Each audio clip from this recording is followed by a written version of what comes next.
In his narration over the 2015 E3 reveal trailer, David Lodge tells us that the Final Fantasy VII Remake reunion may bring joy, but that it also may bring fear. I think that both of these anticipations are pretty much bang on from old Davey Boy, as in almost every corner of any Final Fantasy VII Remake discussion, there indeed seems to lurk both excitement and anxiety. The general populace seems to understand that this remake could be something amazing, as long as our pals over at Square don't flush it and themselves down the metaphorical toilet. Whatever your thoughts on the matter are, just now it seems as good a time as any to speculate and theorise about what could be done with this game, and explore some of the things that I would like to see in the remake. I've come up with a list of 10 things that I hope the developers pay attention to and ensure that they get right before release. You guys should probably know that not all of these are reasonable expectations and that some of my points are really stupid. I really just wanted to have a bit of fun with this video and let my imagination bang itself into the next dimension. With that in mind, be sure to let me know down in the comments what you guys think about my list and or what you would love to see in the remake. I'm going to get this heap of trash countdown started, so let's go.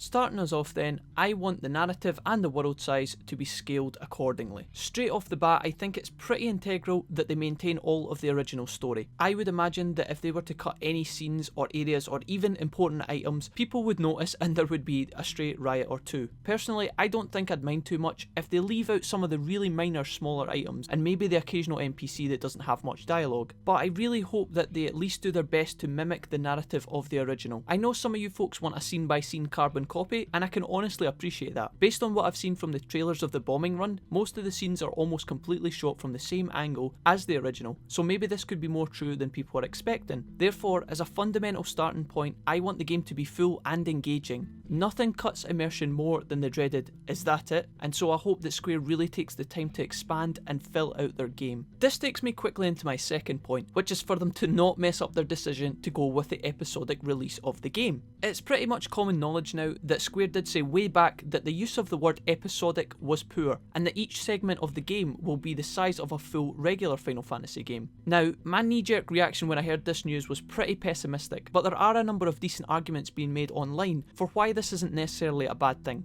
From one angle, if we really want the developers to recreate each character, each animation and each location in rich detail, then this is their opportunity to do so. If each segment is the size of a full game, then every player will get their money's worth and the players who are super fans of the series will have even more content to explore. There are further responses which take the discussion a little bit further, pointing out that if games like The Witcher 3 can exist for example, then surely a Final Fantasy VII Remake could manage to be on one disc. It goes on, and reading some of these debates are really interesting to me. I just hope that they use this decision to financially support themselves and make a truly memorable remake. They've made their decision and a lot of people are sceptical. I just want them to prove their choice was deserving and make something truly worthwhile.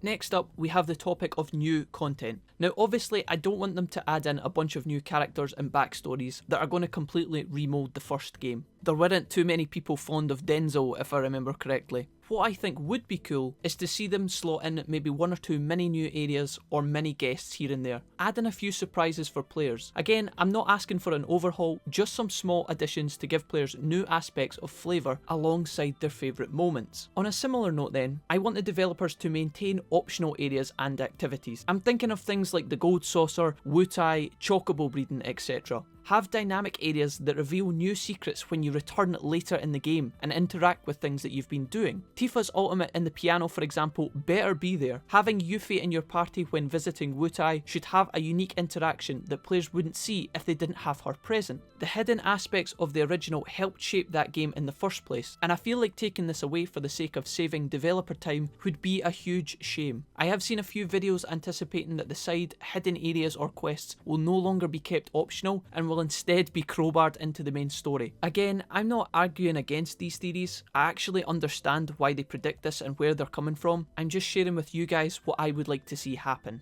On to our number 7 spot then. I want beautiful cutscenes and cinematics just like in some of the latest games in the franchise. Whether you enjoyed 13 or whether you thought it was a dog's breakfast, I think we can all agree that the cutscenes were pretty amazing to watch. The knowledge that some humans are able to digitally create something like this never ceases to blow my mind. The general story of Advent Children received mixed reviews on release, but it did look pretty. As we have the main plot of Final Fantasy VII already mapped out then, I hope that the developers are free to make some incredible visuals to accompany a modern don't take. Take the extra time to make the in-game locations as pretty. These beautiful areas, make them explorable. The ancient forest, Fort Condor, Costa del Sol, I want all these locations to be flushed out and looking bang tidy. If I am able to sit with my dinner and watch a 15-minute cutscene every now and then whilst playing through the game, I would be pretty chuffed. Again, I know some of you guys probably get triggered by long ass cutscenes that go on forever, and I get this. Believe me, I've been there myself. I guess I just like a good old story told well, and these are some of my thoughts on this particular topic. Number 6, the music. There's not much to say on this one really, so I should make it quite fast. It would be nice if the music was pretty similar to the original, i.e. a soundtrack of boner-inducing melodies that make me cry as I type their name into the YouTube search bar. I try to be open-minded as I can when doing these kind of video folks, so if anyone doubts Nobuo Uematsu's existence as a god among men, that is of course your opinion, even if it is wrong. I know Nobby is supposedly not coming back for an updated score for the remake, but anything remotely similar will be more than fine. They enhanced the features of a lot of the Final Fantasy VII music for Advent children, and it was not bad at all. I'm also not against the idea of them adding in new themes here and there, so long as they don't replace, only complement the original material. The theme of all the characters, the prologue and title themes, the music for the regular battles and boss fights are all brilliant classics. I'm really looking forward to hearing these again, so I just hope that they can get them right. Counting on, keep the characters fresh and exciting. The character archetypes of the first game play a large part of why people remember it so fondly. Keep the love triangle between Cloud, Tifa and Aerith spicy, and allow the players to interact with this dynamic. It would also be cool to have the opportunity to explore the characters in the background when you have a break from the action. The characters need to have thorough backstory opportunities and also accompanying places, items and rewards. Let the players come to their own decisions on whether they like the characters or not. I feel the open-ended nature of Final Fantasy VII's core is what keeps people interested and discussing it for years to come. I want them to make sure they nail each individual's personality and allow the players to fully interact with their favourite characters. There's already a bit of evidence regarding this in the form of detail that they've given to Jessie, Biggs and Wedge in some of the most recent media reveals. If the developers pay a similar level of attention to the main characters, I'm hoping that this one should be in the bag. Now let's talk about the combat system. One of the most important aspects of the game and definitely a point of controversy for a lot of people. Although we don't have a super clear picture of what the combat is going to look like just yet, we can guess from the trailers and screenshots shown to us thus far that the remake will follow a similar system to Final Fantasy XV. Regardless, Square have pointed out that the combat should appeal to new and old players alike. Though this is important for a lot of people, this is one of the points that I get hung up on the least. Obviously, I want the game to feel smooth when fighting, but based on the last few games, I've just found a way to put up with the combat. Final Fantasy XV was a bit more enjoyable, but I still didn't love it completely. I don't usually comment on this because I honestly don't mind it, and I can't really come up with the solutions myself on how to improve it. There isn't much of a preference for me, but I guess that if I play both whilst on the phone to my girlfriend, at least on turn-based I can sound less like a brain-dead monkey and not give away the fact that I'm actually playing a video game. I guess then that I want the combat to really grasp me this time around. I want to be hungry for battle whilst playing it, rather than just floating along. Final Fantasy VII will really have to upgrade this to impress me, and I would love for there to come a point where something clicks, and I realise, I've got this down. Sorry I wasn't very clear on this one folks, I just hope the combat is exciting and that it draws me in. Maybe you guys can do a better job of explaining what you want from the combat system. Let me know down below. Getting into our top 3 then, we start off with yet another controversial aspect. Some parts of the original game were pretty gritty, and at some points even quite dark. I want for the Final Fantasy VII Remake to maintain this grit, and to not be censored down for a more modern audience. It's likely that this will happen, but this is just what I want. Now, don't get me wrong guys, I love the light-hearted aspects of this game as much as the next person, and I don't mean that I want it to be full of a complete doom and gloom depression show. I just want the emotional moments to stick, and I feel that a bit of grit, or even maybe a mature rating, could be good for the remake. The blowing up eco-terrorism of Midgar needs to still be branded as such. Floor 70 of the Shinra building should be covered in blood when you enter it. Sid should still have an aggressive nature when he speaks to Shera and the rest of the party. These are all part of what makes up the game we know today, and these mature moments tend to give the game a tinge of dark realism that makes it so entertaining. I want these key moments to be as engaging as before, and not watered down. Although I want as many people as possible to experience the game, I don't want it to be changed too much in order to appeal to the masses if this means that the game will be altered at its own expense. On a more light-hearted note, I also hope that the game maintains its quirky parts. I hope that they keep in the smaller cheesy aspects like the date scene, the motorbike chase, the snowboarding session. Do I dare mention Mr. Dolphin?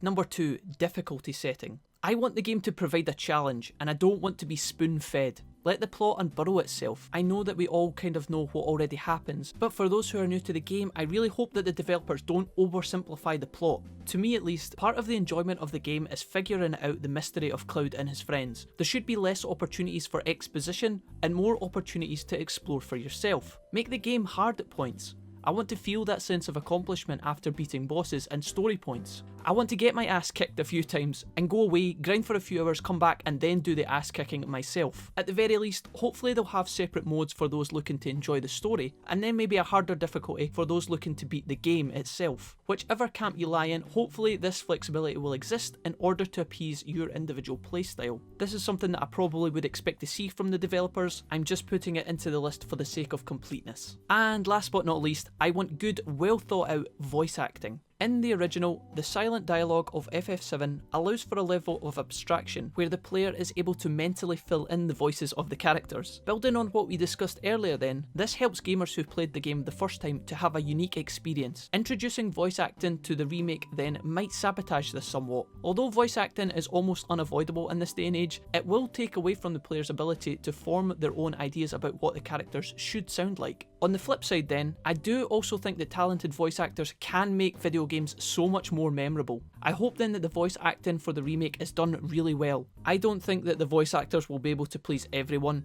and so this might be an area where the developers might trip up. Apparently the voice acting is actually finished, so hopefully the chosen voice actors are familiar or somewhat invested in the original game. My notion for this is that the voice team will share some form of connection with the characters they are role-playing, and therefore be more inclined to make that extra effort. I guess I just want them to try their best and ultimately do a good job. So, summing up this tragic mess then, we have looked at the fact that the scaling of the narrative and world needs to be done well. The choice to do episodic releases should be used efficiently. I think it would be cool to see new content added in around the existing content. The game needs to have ass-kicking cutscenes and cinematics that are similar to modern titles in the franchise. The characters need to be fresh and exciting, and players should have an opportunity to explore these backstories in amongst the action. The combat needs to be solid and entertaining. The plot needs to maintain its grit during the story points that matter most. The game needs to provide some sort of challenge, and the voice acting needs to not sound like a group of wailing flamingos. Truthfully, I am scared, simply because I don't think that Square and their partner developers can pull off everything that I want. The imagination runs at 1,000,000 miles an hour, and each of these concepts takes hundreds of hours to make a reality. It would be pretty impossible to match the expectations of the thousands of people who adore this game, and I don't think the developers could ever please everyone. That being said, I really hope that they give this game their absolute best shot. They need to take their time to work on all the intricacies and detail all of the nooks and crannies. Everything will be scrutinised, and they know that this is going to happen. The developers are holding in their hands one of two things: the chance to make one of the best games ever made again, or the biggest disappointment ever made. At the end of the day, it's a pretty insane challenge to try and overcome an original icon, and this is probably why a lot of fans are pretty anxious at the moment. That being said, Square, if you can't match the original, just try to at least make it proud. Don't let us down. And that about winds it up from me, folks. Let me know down below what you guys thought. Are you guys excited for the Final Fantasy VII Remake? And if so, what do you guys really want to see in the new game? As always, thank you so much for watching, guys. Your time is super precious, and I'm really grateful for all you stopping by. I have been Jack, aka Mr. Wolfie, aka whatever you and Sephiroth's overcompensating katana want to call me. Have a fantastic day, folks, and I will see you next time.